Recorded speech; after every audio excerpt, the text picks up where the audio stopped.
Hello student, आप कैसे हैं? तो स्टूडेंट आज हम पढ़ेंगे सप्लीमेंट्री यूनिट। सप्लीमेंट्री यूनिट्स के अंदर हमारे पास दो तरह की क्वांटिटीज़ है, प्लेन एंगल, सॉलिड एंगल, और इसके दो इंपॉर्टेंट यूनिट है रेडियन और स्टेरेडियन। तो आज हम रेडियन स्टेरेडियन पे एमसीक्यूज भी सॉल्व करेंगे और आपको बताएंगे कि हम किस तरह इसके एमसीक्यूज अटेम्प्ट करेंगे ताकि हम जो है ईटा में, एमडीकैट में, नीट में, एम्स में सक्सेस हासिल करें। तो स्टूडेंट स्टार्ट करते हैं अपना टॉपिक सप्लीमेंट्री यूनिट से। सप्लीमेंट्री यूनिट के अंदर हम दो तरह की क्वांटिटी स्टडी करते हैं, एक है प्लेन एंगल और दूसरा है सॉलिड एंगल। प्लेन एंगल को हम थीटा से रिप्रेजेंट करते हैं, सॉलिड एंगल को हम ओमेगा से रिप्रेजेंट करते हैं। प्लेन एंगल का यूनिट हमारे पास है रेडियन और इसको हम RAD से रिप्रेजेंट करते हैं। सॉलिड एंगल का यूनिट हमारे पास है स्टेरेडियन और इसको हम SR से रिप्रेजेंट करते हैं। अब मैंने आपको बताया कि प्लेन एंगल का यूनिट रेडियन है। अब प्लेन एंगल क्या है? तो प्लेन एंगल क्या है? The ratio of the length of arc to the radius of the same circle.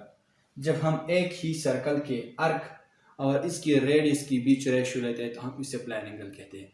अब रेडियस क्या है और आर्क क्या है? लेट सपोज मैं आपको एक एग्जांपल, एक डायग्राम के थ्रू समझाता हूँ। ये हमारे पास एक सर्कल है, ठीक है स्टूडेंट। अब इस सर्कल का ये जो हिस्सा है इसको हम सरकमफेरेंस कहते हैं। ये पूरा वाला ये सर्कल है और इस सर्कल का ये जो पूरा हिस्सा है इसको हम क्या कहते हैं? इसको हम सरकमफेरेंस कहते हैं, circumference.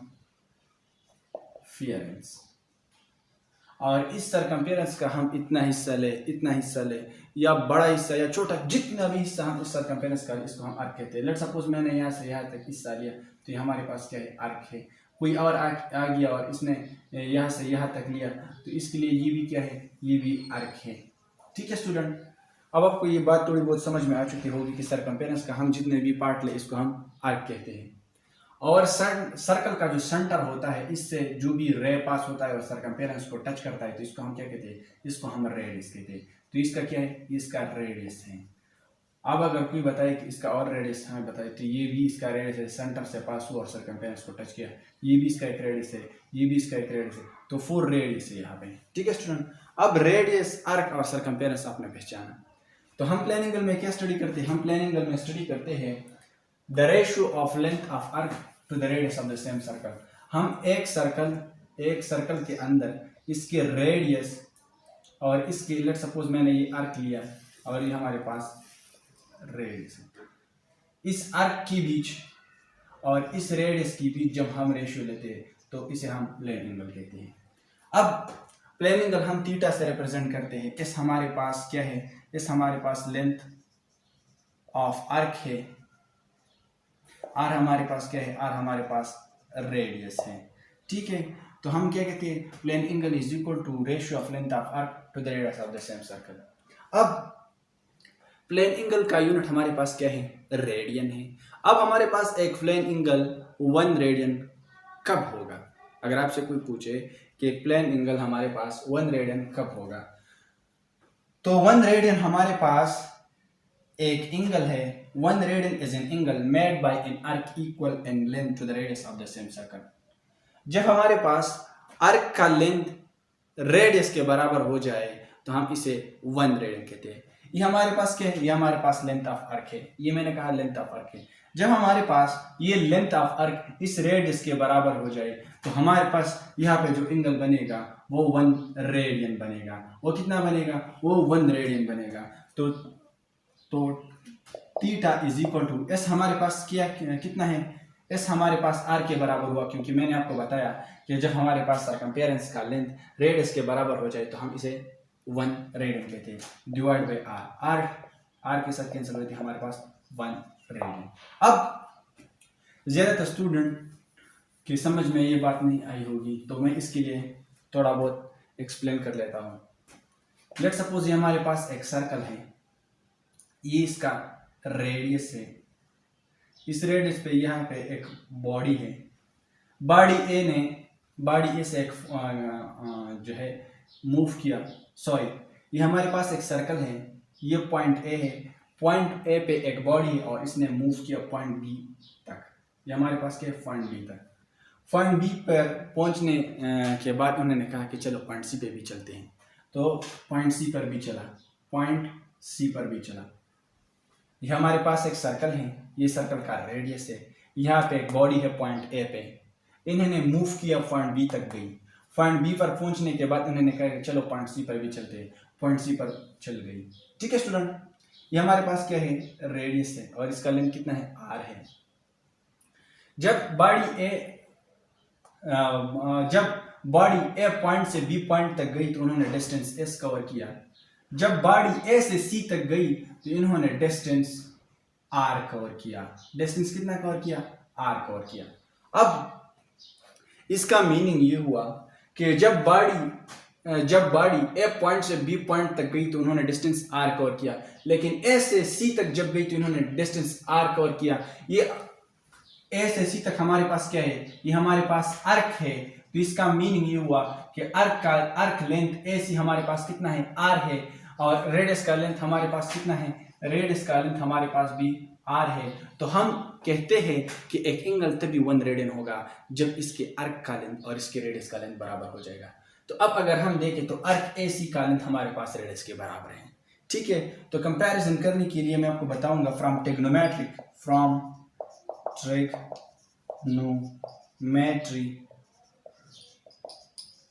we can say the ratio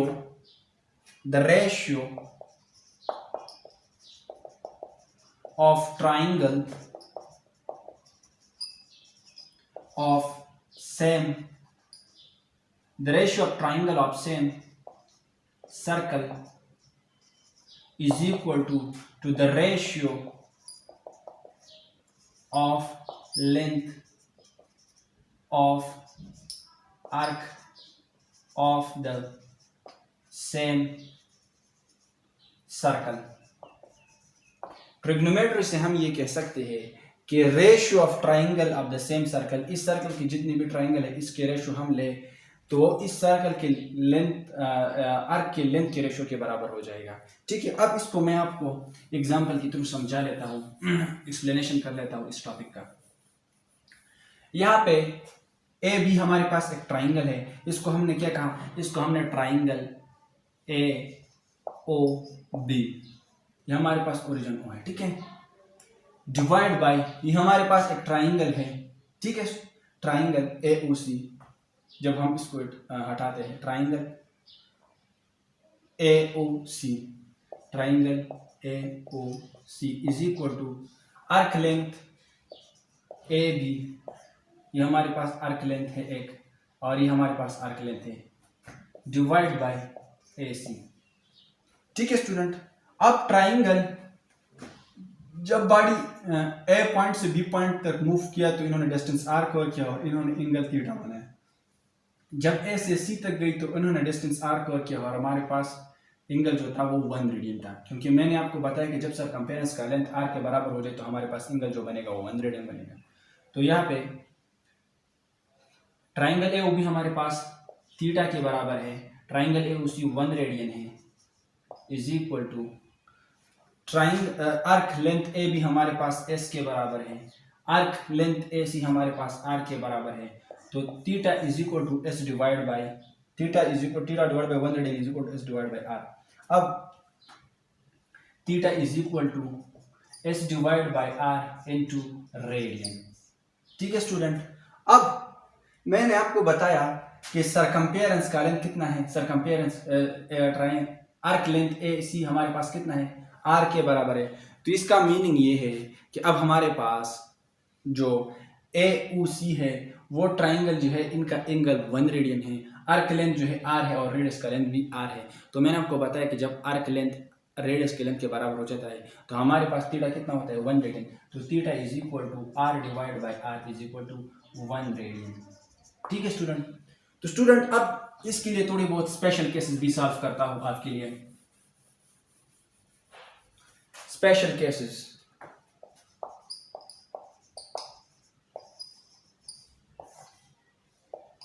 अगर हमारे पास आर्क लेंथ 2 पाई आर के बराबर होगा तो थीटा कितना होगा, आर्क लेंथ 5 आर के बराबर होगा तो थीटा कितना होगा, आर्क लेंथ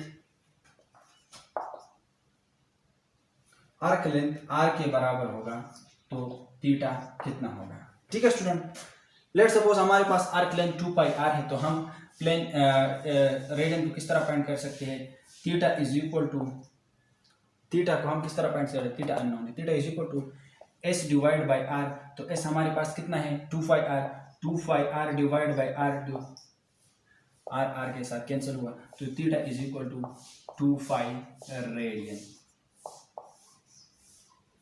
जब हमारे पास आर्क लेंथ 2 पाई आर होगा तो हमारे पास जो एंगल बनेगा वो 2 पाई रेडियन होगा। ठीक है स्टूडेंट, अब अगर हमारे पास आर्क लेंथ हमारे पास 5 आर होगा तो थीटा कितना होगा? Theta is equal to 5 r divide by are, are are के साथ कैंसिल हुआ तो हमारे पास आया 5 रेडियन। ठीक है स्टूडेंट, तो हमारे पास 5 रेडियन होगा। अब अगर हमारे पास आर्क का लेंथ जो है वो आर के बराबर होगा, divide by r is equal to 1 radian. ठीक है स्टूडेंट, तो स्टूडेंट अब अगर आपसे कोई पूछे the angle subtended by the circumference of a circle is equal to, जब सर्कमफियरेंस ऑफ अ सर्कल से हमारे पास इस पे एक एंगल सबटेंडेड हो जाएगा तो इसका लेंथ कितना होगा? तो मैं आपको बताऊंगा कि हमारे पास किसी भी सर्कल का सर्कमफियरेंस जो होता है, सर्कमफियरेंस, वो 2 पाई आर के बराबर होता है, ये याद रखिए। ठीक है स्टूडेंट, किसी भी सर्कल के सर्कमफियरेंस हमारे पास 2 पाई आर के बराबर होता है। अब अगर आपसे कोई पूछे the angle subtended by the circumference of a circle has, तो circumference of a circle theta is equal to circumference of a circle जो हमारे पास है, ये भी हमारे पास पूरा आर्क का लेंथ है, तो arc length is equal to 2 pi R divide by are is equal to 2 pi radian.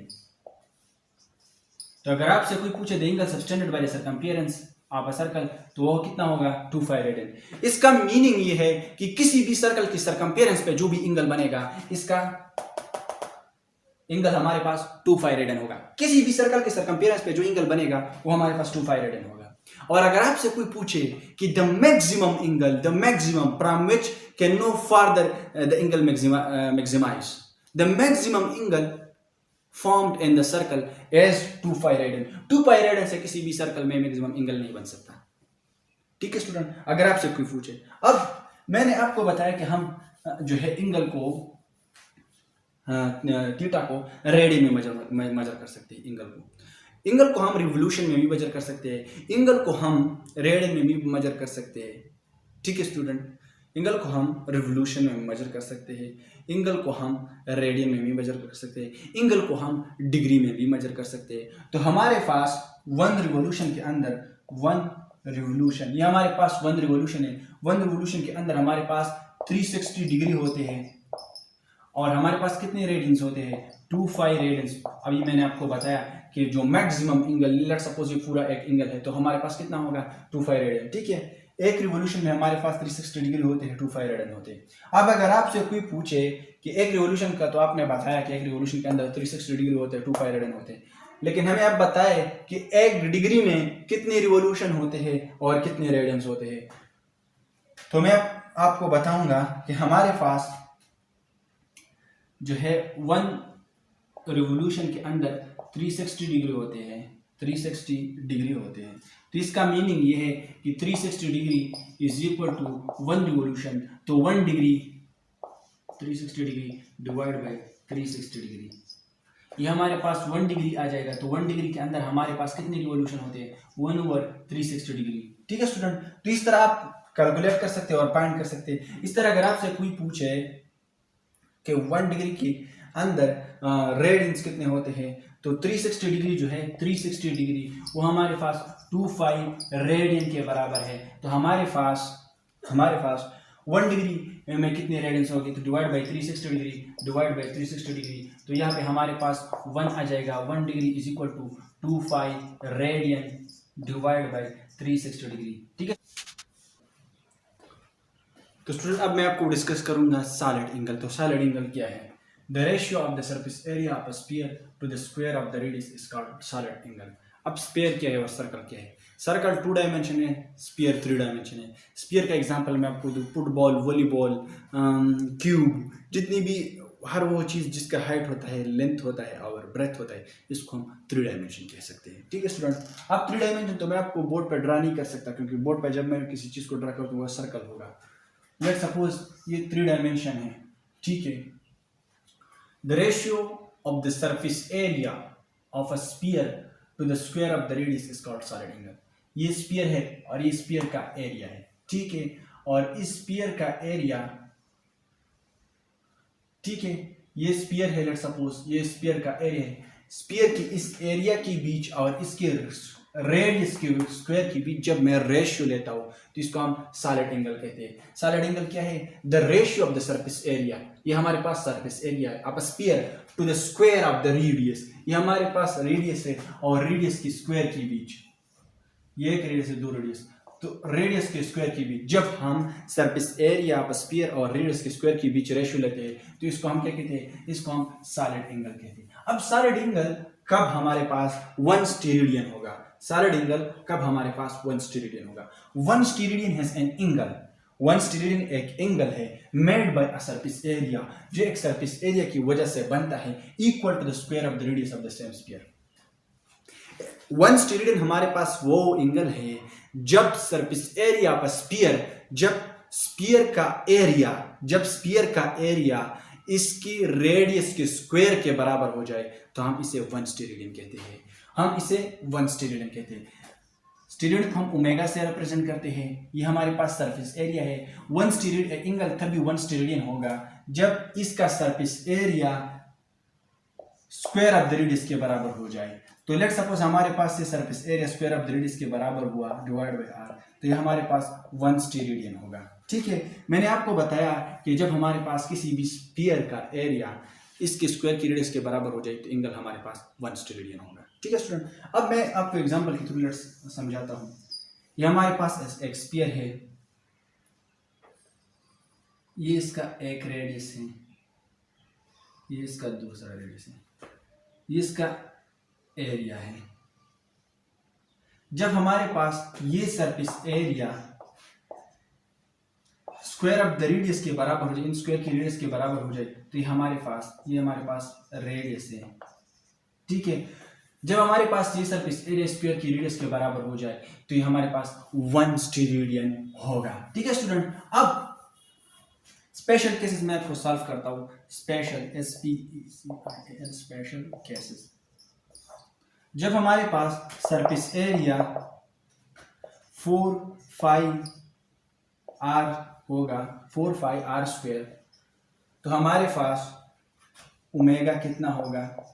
जब हमारे पास सरफेस एरिया 2 5 r स्क्वायर होगा तो हमारे पास ओमेगा कितना होगा? जब हमारे पास सरफेस एरिया r स्क्वायर होगा तो हमारे पास ओमेगा कितना होगा? अब लेट सपोज हमारे पास omega is equal to surface area हमारे पास कितना है? 4 5 r square divide by r square के साथ कैंसिल हुआ, 4 5 स्टेरेडियन। हमारे पास ओमेगा कितना है? 2 5 r square divide by r square के साथ कैंसिल हुआ, 2 5 steradian sorry. Omega is equal to r square divide by r square is equal to 1 steradian. ठीक है स्टूडेंट, अब अगर आपसे कोई पूछे the angle subtended at the interior of any sphere, the maximum angle subtended at the interior of any sphere, which may be cube, which may be sphere, anything, spherical shape, cube shape, how many shape of a sphere has present, it may be।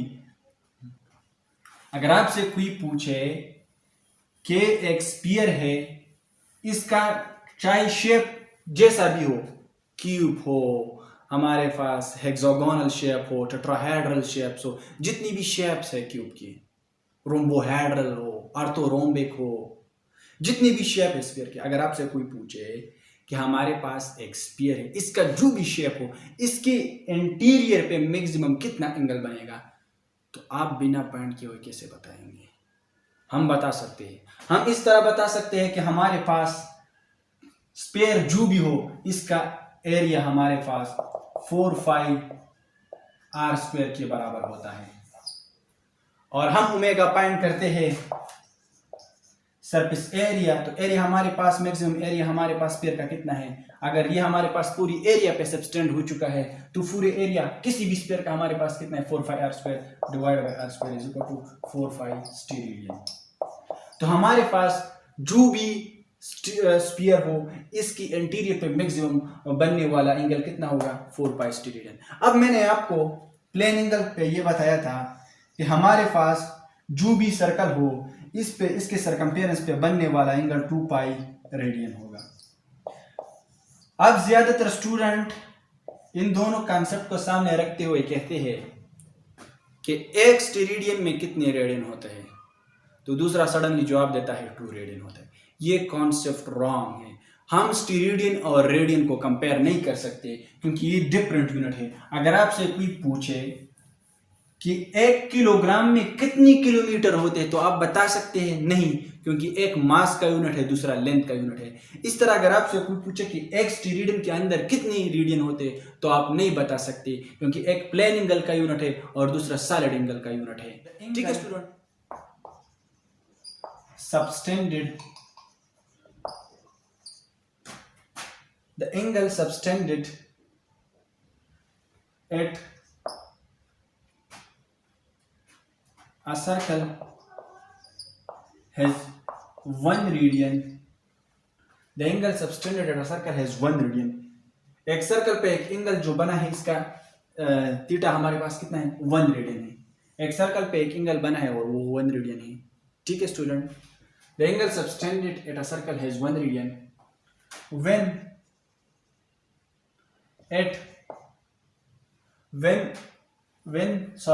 the arc length has increased to 10 times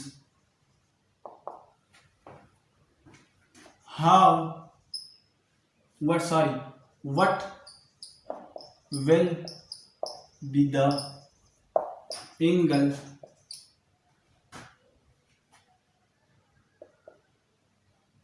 made by another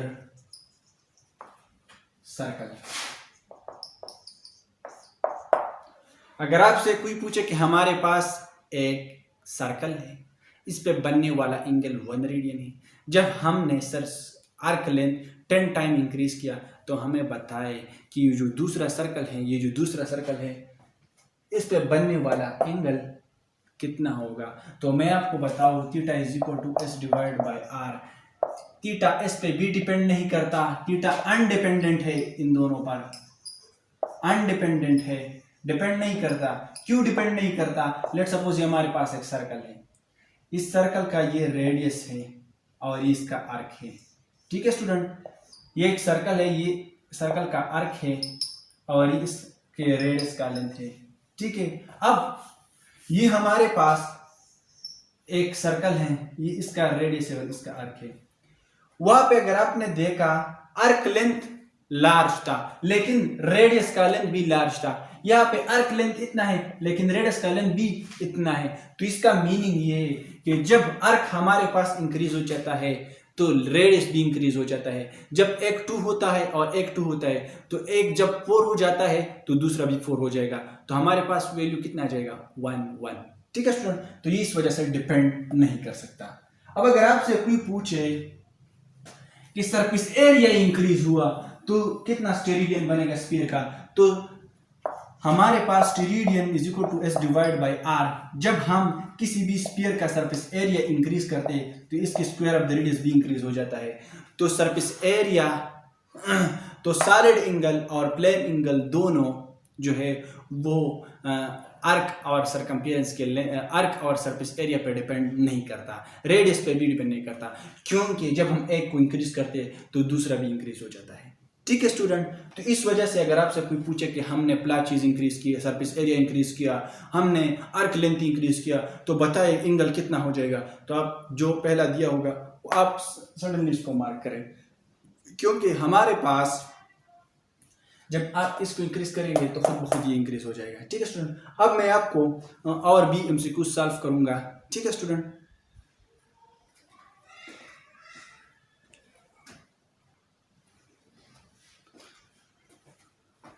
तो student अब हमें MCQs दिया है, what will be the angle subtended bye arc length 2 centimetre. Arc length हमारे पास 2 centimetre है। Of a circumference of a circle of a circumference of 40 centimetre in radian. हमारे पास एक angle है, इसमें आर्क का लेंथ 2 सेंटीमीटर है और सर्कमफेरेंस जो है वो 40 सेंटीमीटर है रेडियन में। हमसे कहता है कि एंगल फाइंड करें। एंगल फाइंड करें तो एंगल फाइंड करने के लिए s divide by r. S हमारे पास आर्क लेंथ और आर हमारे पास रेडियस होता है। अब हमें रेडियस जो है वो मालूम नहीं है। ठीक है स्टूडेंट, हमसे कहता है कि फाइंड करें जब आर्क लेंथ हमारे पास 2 सेंटीमीटर है और सर्कल सर्कमफेरेंस का जो सर्कल है वो हमारे पास 40 सेंटीमीटर है। तो मैंने आपको बताया कि हमारे पास सर्कमफेरेंस जो होता है, सर्कमफेरेंस ऑफ अ सर्कल, वो हमारे पास 2 पाई रेडियन होता है। मैंने आपको प्लेन एंगल में बताया था, the angle subtended bye circumference of a circle is 2 pi radian. Circumference of a circle में पर बनने वाला एंगल हमारे पास कितना होगा, 2 पाई रेडियन। अब हमारे पास सर्कमफेरेंस ऑफ अ सर्कल कितना है, सर्कमफेरेंस ऑफ अ सर्कल हमारे पास 40 सेंटीमीटर है। 40 centimetre is equal to 2 pi radian. तो इसका मतलब ये हुआ कि 40 सेंटीमीटर पे हमारे पास 2 पाई रेडियन एंगल बनेगा। 40 सेंटीमीटर पे हमारे पास 2 पाई रेडियन बनेगा, तो 2 सेंटीमीटर पे कितना बनेगा, 2 centimetre is equal to x। तो क्रॉस मल्टीप्लिकेशन करते हैं, 40x is equal to 4 pi radian, इससे मल्टीप्लाई हुआ। ठीक है स्टूडेंट, अब x फाइंड करना है तो divide both the side by 40। x is equal to 4 1 जार 4 4 10 जार, तो आंसर हमारे पास x is equal to 5 divide by 10 radian.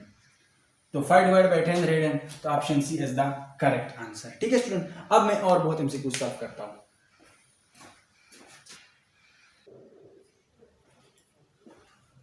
तो स्टूडेंट अब हमें एमसीक्यूज दिया है, what will be the angle subtended by surface area 5 centimetre square of a sphere of a closed surface area 20 centimetre square at a centre.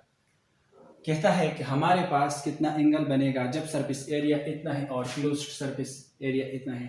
अब हमें radius of the square find नहीं है, तो इसे फाइंड करने के लिए इस आंसर को इस क्वेश्चन को सॉल्व करने के लिए मैं आपको एक आइडिया देता हूँ।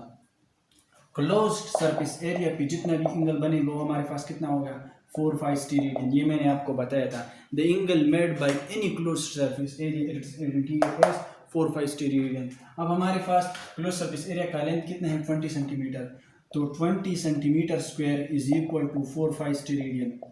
20 सेंटीमीटर स्क्वायर हमारे पास 4 5 स्टीरियन के बराबर है, तो 5 सेंटीमीटर स्क्वायर कितना बराबर हो जाएगा, इज इक्वल टू x। तो इसको इससे मल्टीप्लाई करते हैं, इसको इससे मल्टीप्लाई करते हैं, तो 20x इज इक्वल टू 5 4 जार 20 25 स्टीरियन। ठीक है, तो divide both the side by 20 20 के साथ कैंसिल हुआ, 21 जार 21 जार, तो ये हमारे पास x is equal to 1 steradian. ठीक है student, x is equal to pi steradian. ठीक है, 1 अगर पाई से मल्टीप्लाई करें तो फिर भी पाई आ जाती है, तो पाई स्टीरियन। तो हमारे पास option B is the correct answer. तो स्टूडेंट अब हमारा वीडियो जो है वो लेंथी हो चुका है और इससे मैं और बढ़ा नहीं सकता, तो इसके लिए मैं अगला जो वीडियो बनाऊंगा वो रेडियन और स्टेरेडियन के एमसीक्यूज पे होगा। तो अगर आप ये चाहते हैं कि मैं और भी एमसीक्यूज सॉल्व करूंगा तो आप इसके बाद जो मेरे आने वाला वीडियो होगा आप ज़रूर वो वीडियो देखिए।